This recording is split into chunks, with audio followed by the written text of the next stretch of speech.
Okay, now we're continuing chapter 28 on magnetism, and we're going to talk about crossed fields.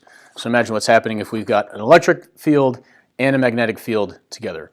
So in this first example, you can imagine we have a positive charge coming in, and we want to know under what conditions will the particle go straight through the crossed fields. All right, so first of all, we've got two plates. You see the top plate and the bottom plate, and there's a magnetic field going into the page. So it looks like this.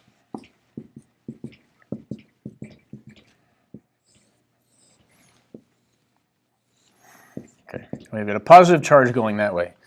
So if I have a positive charge going this way and the magnetic field's into the board that way, that means that there's a force from the magnetic field going up. Right? That means I want to create a downward electric field, and so I'm going to make this plate positively charged, this plate negatively charged. So now the magnetic field's pushing up and the electric field's pushing down. Let's say that we can ignore gravity in this case. So now I want the electric field to be equal to the magnetic field, right? Or the not the fields equal to each other, sorry. The force from the electric field to be equal to the force from the magnetic field. And so this is given by E times Q, E times the charge, and then the force from the magnetic field is Q E times V, QVB, QV cross B, but these are 90 degrees. Okay, and so then these cancel out. Then I want V to be equal to E over B. As long as I have this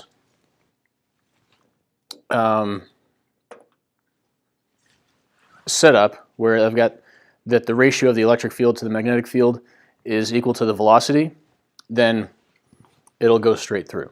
Right? And this can be remembered because vegetarians eat broccoli.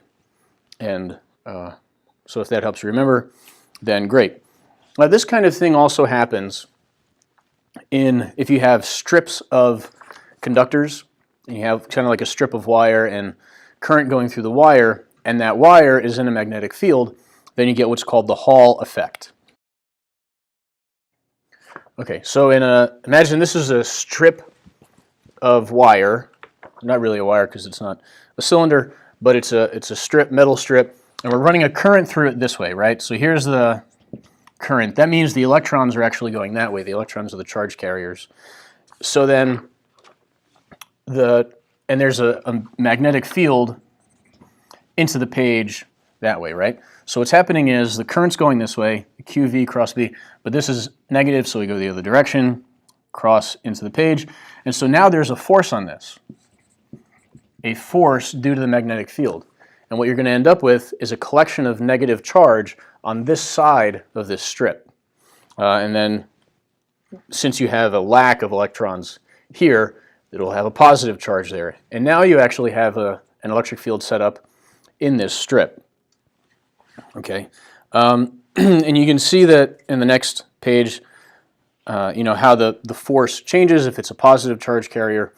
And then you can actually, from knowing the magnetic field and the current and the length, you can calculate the number of charge carriers in that particular piece of material. Okay, and so the summary of the Hall effect is there, and basically it's this idea that in a strip you have forces due to the magnetic field, and then it sets up this other field. Okay, and so again, one of the main ideas here is that QVB equals QE, and then that can be used in a mass spectrometer, and this can be used to separate ions. If you've got two ions that have different mass but the same charge, you can separate them using the setup that's here. So something is accelerated through two plates, right, S1 and S2, and it's set at a certain speed going through the electric field and the magnetic field, and then when it hits the bottom, there's a different magnetic field, or it might be the same as the other magnetic field, but the electric field is removed, and then it turns, right? We get the same stuff that we have been looking at in the previous packet, and based on the radius, you can separate the larger mass from the smaller mass. And you can see those relationships in the next page 28.7c, where we calculate the velocity from the work done by the electric field, the potential difference between S1 and S2. You have the velocity, and then the read my very quotable blog equation, substitute in V. You can see M over Q gives you that ratio. You get the R squared B. You're not going to have to derive that, don't worry. And even the stuff from before, the Hall effect derivation, you don't have to be able to derive that either. But you might use it on some of the equations, or in some problems. Cyclotron. It's designed to accelerate charged particles for nuclear collisions. And the idea is that as the particle is going around, it's accelerating, it's going faster and faster, and so it's going in these ever larger radii, and it hits a deflector plate, and then the particle shoots out. And they can do this with experiments if they're doing particle experiments, accelerating particles and smashing them together to see what happens. And so there's a sample problem here, example 9. Let's take a look at it. Okay, so based on the given information, a cyclotron has a radius of 0.5 meter, magnetic field of 1.8 Tesla. Find the period of revolution. So we have on the previous slide this equation T equals 2 pi m over QB. And this is just a matter of plug and chug. I actually don't even have the the answer here, but all you're doing is plugging in these numbers. The charge is 1.6 times 10 to the negative 19th. And let's see, what else? And the mass would be 1.67 times 10 to the negative 27th. And you plug in here 1.8 Tesla, and that's it. So now we want to find the maximum kinetic energy in joules and in electron volts. All right, so we're going to do this. V equals RQB over M. This is the read my very quotable blog equation, but we're just solving it for V. And so, and then we can plug that into this. The kinetic energy is 1/2 mv squared. And we can plug in this for V. All right, so this is going to be 1/2 m RQB over M times RQB over M, right, because that's squared. One of these m's cancels out. And so we're left with 1/2 R squared Q squared B squared over M. Plug in the numbers that we have, and I think you get 12.4 times 10 to the negative 12th joules, which turns out to be 77.6 mega electron volts. So a lot of kind of plug and chug stuff, kinetic energy, dealing with that kind of stuff. And then cyclotrons only work up to a certain point, so there are synchrotrons as well. When you get more than 10% of the speed of light, then you've got effects taking place that the cyclotron can't handle, so they use the synchrotron. And Fermilab has a synchrotron where the circumference is 6.3 kilometers. So it's pretty big. All right, more right-hand rules. And you can see this whole unit is nothing but right-hand rules. It's like one right-hand rule after another, and there are going to be more coming up in the next chapters. And so we're looking at here a torque on a current loop, and so you can see that in this loop where the magnetic field is into the page, and you've got this rectangle where the current's going around, the force on all the sides are just pulling outward on this thing, and so the net force is 0 and the net torque is 0. Okay, and so then, but what if we change it a little bit and we have this loop now and it can turn, right? And so if we turn this thing imagine that I've got, a magnetic field going, so something like this, and I have a magnetic field going this way, up from the ground. So that actually might be more like what's on next page. Not quite yet. Okay, so magnetic field going up. So IL cross B, so there's nothing here, no force on this, no force on this. So here's IL cross B. That's going to create a force this way, right? On the top part, and here on the bottom, you've got I going that way. So IL cross B, that's going to create a force going this way, right? And so then that's going to make this thing turn. And so since it's causing rotation, this thing has a moment, what I might call a moment of inertia, and that is NIA cross B. Right? The area vector crossed with the, because here, if I'm holding it this way, the area vector would actually be pointing towards me. And so A cross B, the area vector and the magnetic field have an angle of 90 degrees. Right? Here, it turns out to be 0. Right?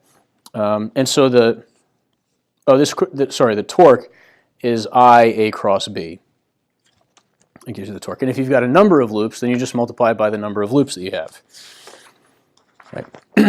And so now we have a dipole moment.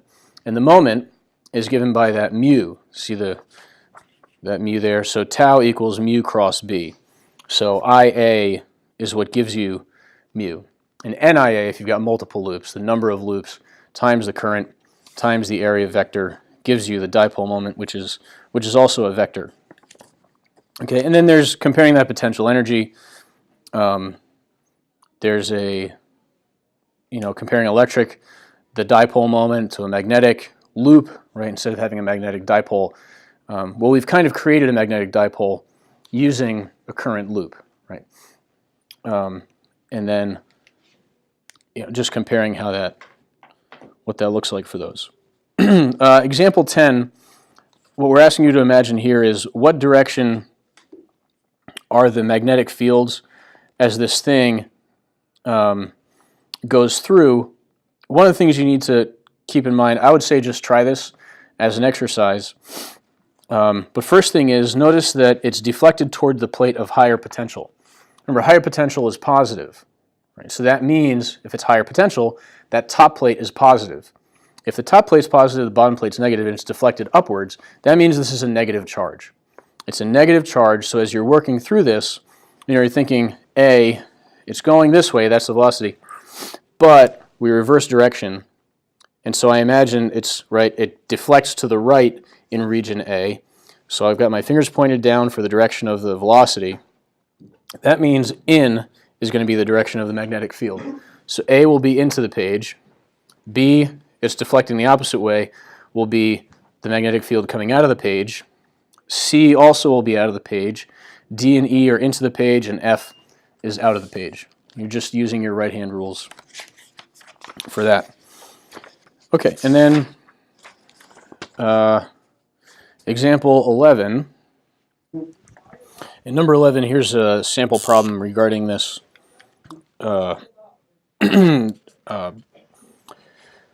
ring of current. So if you have a rectangular coil with the dimensions they tell you, consists of 25 turns of wire and the current. Calculate the magnetic moment. And so for part A, it's just mu is equal to N, that's the number of turns, times I, the current, and A, which is our area vector. So this is just 25 times 15 times 10 to the negative 3 amps times, and then our dimensions, 0.054 times 0.085, and it gives you 1.7 times 10 to the negative 3. This is coulombs per second meters squared. All right, so that's our moment, magnetic moment. And then for B has a few parts to it. One, parallel, so we want to know, calculate the torque on the coil if the B field is that magnitude and the field is parallel to the plane of the loop. All right. So in that case, this is kind of like, here's the magnetic field, and here's the loop, or rectangle thing, and so this is the direction of the area vector. Right. So if the field is parallel to the plane, that means it's perpendicular to the area vector, and that means that it will create a torque, right? What's the angle between these? It's 90 degrees. So torque is mu cross B. All right, so that's mu B sine of 90, because it's 90 degrees. So this is 1.7 times 10 to the negative third, what we found before.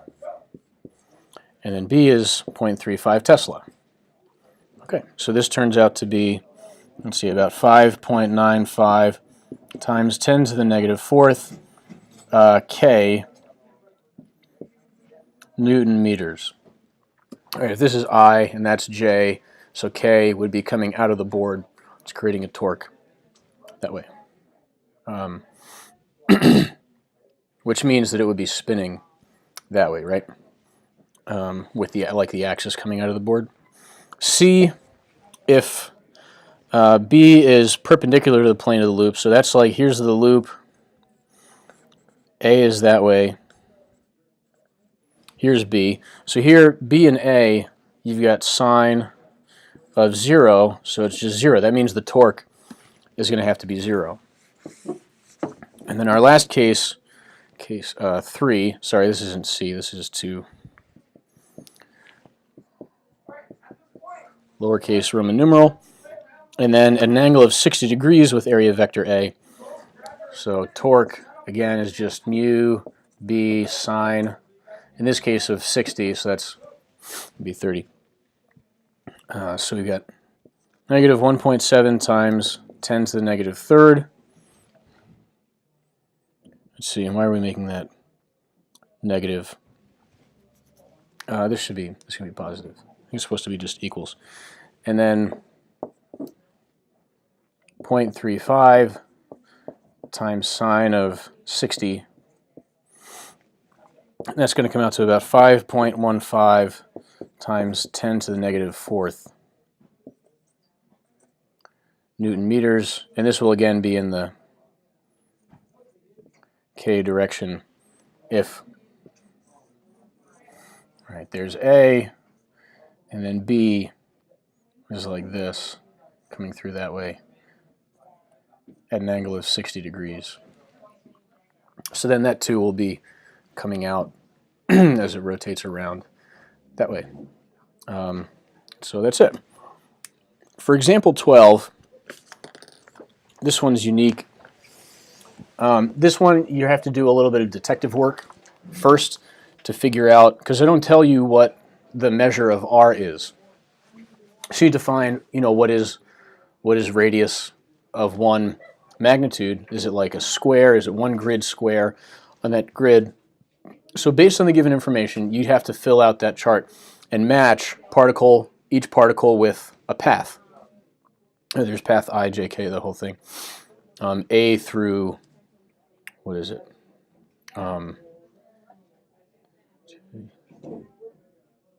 K, whatever.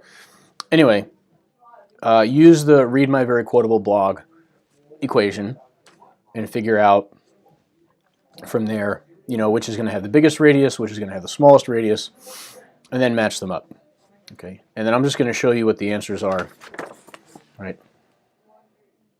Looks like that, and that is the end of that packet.